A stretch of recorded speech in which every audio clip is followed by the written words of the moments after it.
एक नई भर्ती आई है महिला एवं बाल विकास विभाग छत्तीसगढ़ में, बहुत ही अच्छी भर्ती आई है, इसके बारे में विस्तार से जानेंगे। तो आप चैनल पर नए हैं तो चैनल को सब्सक्राइब कीजिएगा, वीडियो को लाइक करें, ज्यादा से ज्यादा शेयर करें, बहुत ज्यादा इंपॉर्टेंट और बहुत ज्यादा खास होने वाला है आज का वीडियो। तो इसके बारे में चलो स्टडी करते हैं, देखते हैं विस्तार से। तो ये है मिशन शक्ति, ठीक है।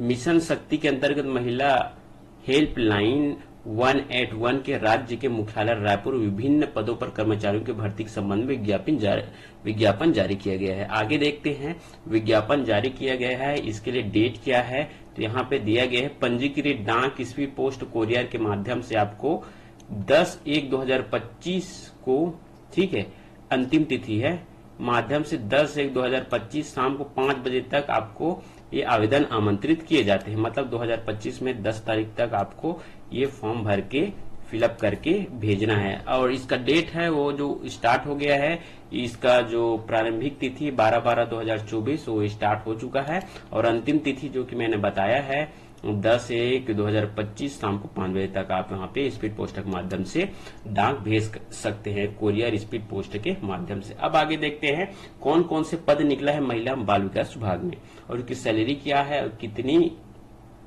ये पोस्ट है वो देख लेते हैं। तो पहला पद का नाम है हेल्पलाइन एडमिनिस्ट्रेटर महिला पद, ठीक है। इसमें महिला पद है हेल्पलाइन एडमिनिस्ट्रेटर के लिए, यहाँ पे देख सकते हैं। तो अनुसूचित जाति में अनारक्षित में एक पद है और योग एक ही पद है, ठीक है। इसके लिए सैलरी 45,000 रखा गया है। यहाँ पे देख सकते हैं सीधी भर्ती में एक मुफ्त वेतन संविदा वेतन है, ठीक है, एक मुफ्त संविदा वेतन दिया जा रहा है यहाँ पे। और अगला जब देखें हम लोग, तो अगला जो पद है काल ऑपरेटर का, काल ऑपरेटर के लिए यहाँ पे अनारक्षित के लिए 5 पद रखा गया है, अनुसूचित जनजाति के लिए 4 पद, अनुसूचित जाति के लिए 1 पद और अन्य पिछड़ा वर्ग के लिए 2 पद रखा गया है। योग 12 पद है और इसके एक मुफ्त वेतन दे है पर मंथ 20,000 रुपया, ठीक है, बहुत अच्छी सैलरी है 20,000 रुपया पर मंथ। और ये भी संविदा पद है सभी।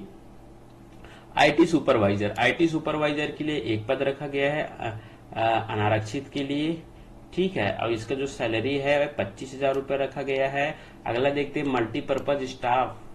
मल्टीपर्पज स्टाफ के लिए, यहाँ पे अनारक्षित के लिए 1 पद रखा गया है, अनुसूचित जाति के लिए 1 पद रखा गया है और अन्य पिछड़ा वर्ग के लिए 1 पद रखा है। योग देखें तो 3, ठीक है, 3 पद रखा गया है। इसके लिए 15,000 सैलरी रखा है प्रति महीना, ठीक है। अगला है सिक्योरिटी गार्ड का देखें तो सिक्योरिटी गार्ड और नाइट गार्ड।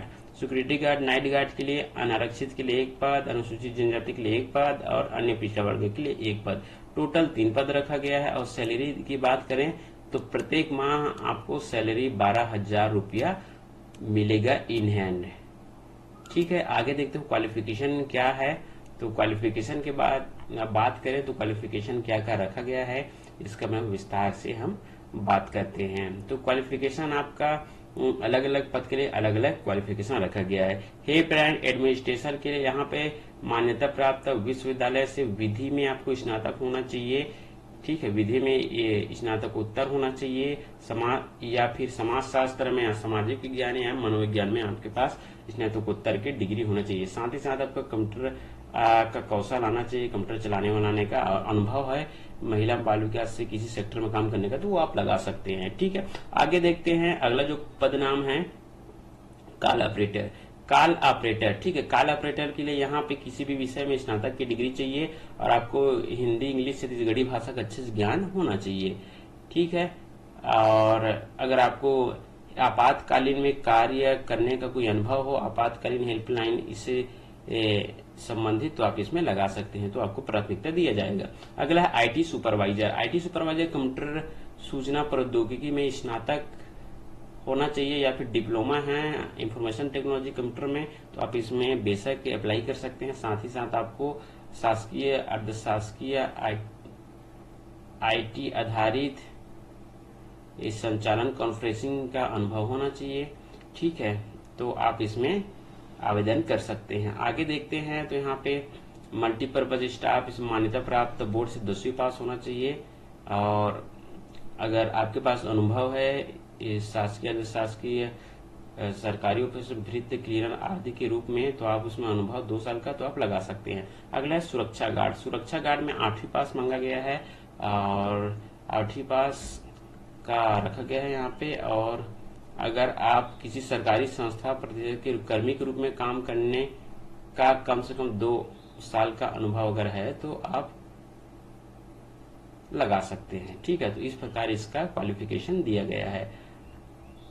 ठीक है, ये अगर क्वालिफिकेशन है आपके पास तो बेशक आपको इसमें अप्लाई करनी चाहिए। और ये जो है नियुक्ति की अवधि संविदा वेतन पर अधिकतम 2 वर्ष की अवधि हेतु योग्य अधिकारी को चयन नियुक्ति किया जाएगा, ये यहाँ पर लिखा गया है। सैलरी मैंने बता दिया, अंतिम तिथि बता दिया, योग्यता बता दिया, कितना पद है वो मैंने बता दिया, और उसका सैलरी कितना है वो सब जानकारी मैंने आपको वीडियो पे दे दिया है। अगर आपको किसी प्रकार का और जानकारी प्राप्त करना है इससे रिलेटेड तो आप नीचे दिए गए कमेंट बॉक्स में आप कमेंट कर सकते हैं।